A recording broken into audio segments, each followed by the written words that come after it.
իրավաբանությունից ցավում է ճիշտ ասած այս ամեն ինչը լսելուց էլի ապացույցի հետազոտումը ապացույց ներկայացնելուց ինչով է տարբերվում դուք ասացիք ներկայացնենք ստորագետ հետազոտենք հիմա փորձում եք հասարակ փորձում լավ արհեստական բանականությանը հարց տան ասում ինչ է նշանակում ապացույցի հետազոտում ասում նախ անմիջական ընկալում հրապարակում հարցադրումներ եւ համակցությամբ ստուգում հիմա դուք այս ամենակարևոր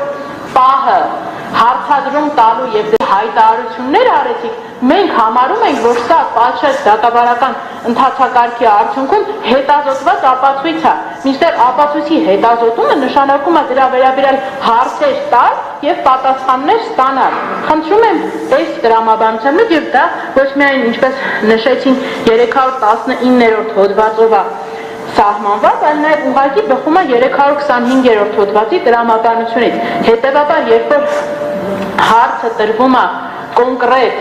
այսինքն ինչ կապ ունի, ինչ է հերքում կամ հավաստում այդ զենքի առկայությունը կամ այդ փորձաքննության առկայությունը, խնդրում ենք հարգելով մեր բոլորի ինտելեկտը եւ իրավաբանական կրթությունը պատասխանեք այդ հարցին եւ մի ապացույցների հետազոտումը ձևախեղեք։ Շնորհակալություն։